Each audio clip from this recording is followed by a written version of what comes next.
हैदराबाद में ओवैसी जी के गढ़ में बीजेपी ने वहाँ पे सेंधमारी की है, तो बीजेपी के गढ़ में गुजरात में एआईएम सेंधमारी करने वाली है। देखिए, गढ़ किसी का भी नहीं होता। हमने कभी भी ये नहीं कहा है कि हैदराबाद जो है वो असदुद्दीन अवैसी साहब का गढ़ है या एमआईएम पार्टी का गढ़ है।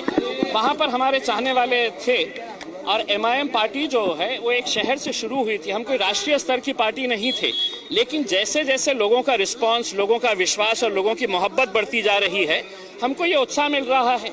आज हम गुजरात इस देश का हिस्सा नहीं है, भारत देश का हिस्सा नहीं है। हमको भी अधिकार है, जिस तरह अलग अलग राजनीतिक पार्टियां आकर अपना नुमाइंदा वहां पे तय करती है, हमको भी अधिकार है और उसी अधिकार का इस्तेमाल करते हुए हम आज गुजरात में आए हैं। और यकीनन इतने सारे आप लोग जो आए हैं, इस बात का अंदाजा होता है कि हमारी जरा सी आहट के ऊपर आज इतनी बौखलाहट हो गई है। सोचिएगा कि असदुद्दीन अवैसी साहब आएंगे तो क्या हाल रहेगा। एयरपोर्ट पर अब आए हो, गुजरात का प्रवास है आपका, कितने दिन का ये प्रवास है और क्या मकसद का ये प्रवास? देखिए, हम समझते हैं कि पिछले कई सालों से जो गुजरात के आवाम की जो एक ख्वाहिश थी कि मजलिस इत्तेहादुल मुस्लिमीन एमआईएम पार्टी भी गुजरात में आना चाहिए, वो ख्वाहिश अब पूरी होने जा रही है, क्योंकि बैरिस्टर असदुद्दीन अवैसी साहब ने और हमारे बीटीपी पार्टी के जो अध्यक्ष है छोटू भाई वसावा साहब, ये दोनों ने तय किया है कि आगामी चुनाव में ये साथ में मिलकर चुनाव लड़ेंगे। और जब से ये घोषणा हुई है तो आप देख सकते हैं कि पूरे गुजरात के अंदर जिस तरह का माहौल है और जो रिस्पांस है यहाँ की जनता का, तो यकीनन हमारा भी उत्साह ये बढ़ाता है।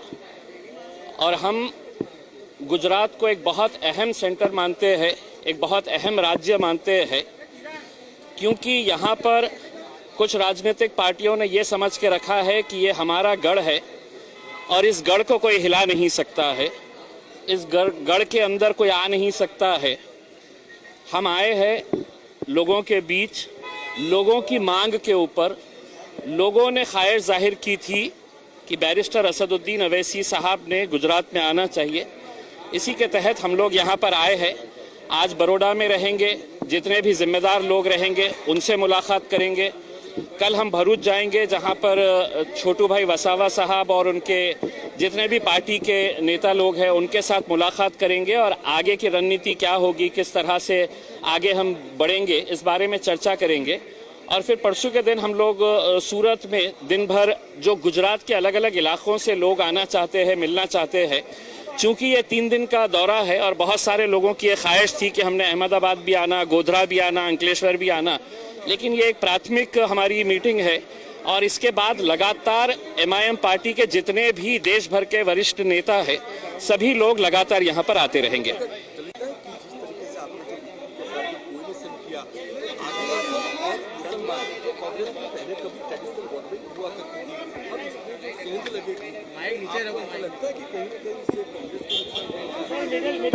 देखिए, ये सवाल हमसे बार बार यही पूछा जाता है कि आपके आने से किसको नुकसान होने वाला है, किसको फायदा होने वाला है।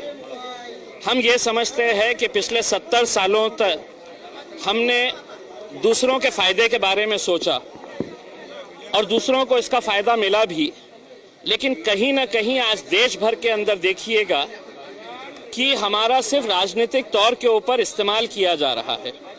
हम कहीं पर भी ये दावा करने के लिए नहीं आए हैं, कहीं पर भी ये बोलकर नहीं आए हैं कि हम गुजरात आ रहे हैं तो यहाँ पे सिर्फ मुसलमानों की हम नुमाइंदगी करने के लिए आए हैं।